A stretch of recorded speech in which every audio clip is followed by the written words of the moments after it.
दोस्तों, हिंदू धर्म में भाद्र मास में कई त्यौहार आते हैं, जिनमें से एक त्यौहार हरितालिका तीज भी है।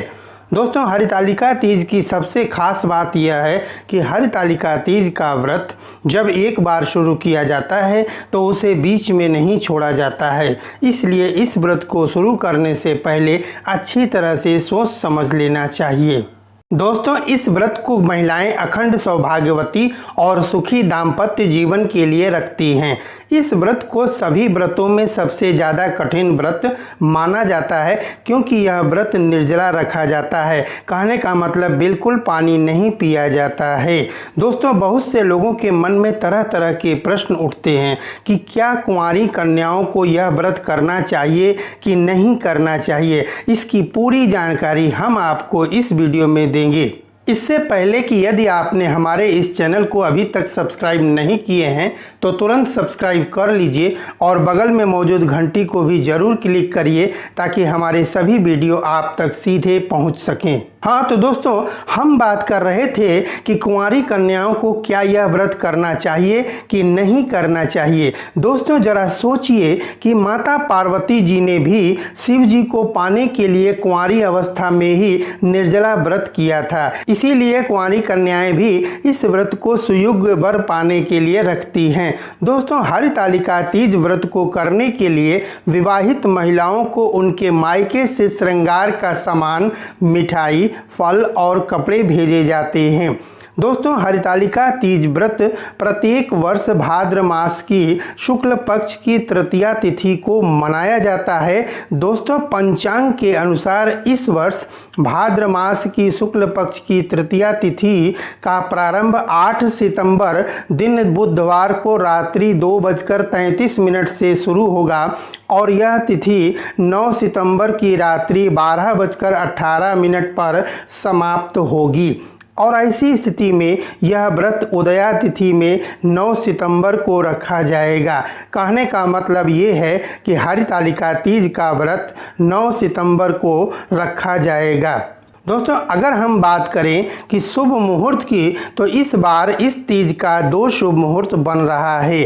पहला शुभ मुहूर्त प्रातःकाल 6:03 से प्रारंभ होकर प्रातःकाल 8:33 तक है और इस तीज का दूसरा शुभ मुहूर्त 9 सितंबर को ही सायंकाल 6:33 से प्रारंभ होकर रात्रि 8:51 तक का है। दोस्तों, अब हम बात करते हैं कि हरितालिका तीज व्रत की पूजन विधि क्या है। इससे पहले हम आपको बता दें कि हरितालिका तीज व्रत में श्री गणेश, भगवान शिव जी और माता पार्वती जी की पूजा की जाती है। पूजा को शुरू करने से पहले हमें मिट्टी के तीनों की प्रतिमा बनाना चाहिए, या फिर आपके पास इनकी कोई पहले से प्रतिमा है तो उनको पूजा स्थल को साफ करके उनको स्थापित करिए और फिर भगवान श्री गणेश जी को तिलक लगाकर उनको दुर्वा घास अर्पित करिए, क्योंकि हम सब लोग जानते हैं कि भगवान श्री गणेश जी को दुर्वा घास बहुत ही प्रिय होता है। उसके बाद भगवान शिव जी को फूल, बेलपत्र और हो सके तो शमी के पौधे की पत्तियों को भी अर्पित करिए तथा माता पार्वती जी को उनके श्रृंगार का सारा सामान अर्पित करिए और उसके बाद तीनों देवी देवताओं को वस्त्र अर्पित करके हरितालिका तीज व्रत की कथा अवश्य सुनिए, क्योंकि कथा सुनना बहुत ही ज़रूरी है। उसके बाद सभी देवी देवताओं को भोग लगाकर उनकी आरती करिए तथा उनके समक्ष खड़े होकर प्रार्थना करिए कि हे भगवान, मैं अज्ञानी हूँ, मुझे पूजा का विधि विधान सही रूप से मालूम नहीं है। अगर आपके इस पूजन में किसी भी प्रकार की कोई कमी हुई हो तो उसे क्षमा करिएगा। उसके बाद चढ़ी हुई सुहाग की सामग्री को व्रत के अगले दिन ब्राह्मणी तथा ब्राह्मण को दान कर देना चाहिए। जो भोले शंकर जी को आपने वस्त्र अर्पित किया है उसको ब्राह्मण को दान कर देना चाहिए और माता पार्वती जी का जो भी सामान आपने अर्पित किया है वह ब्राह्मणी को दे देना चाहिए।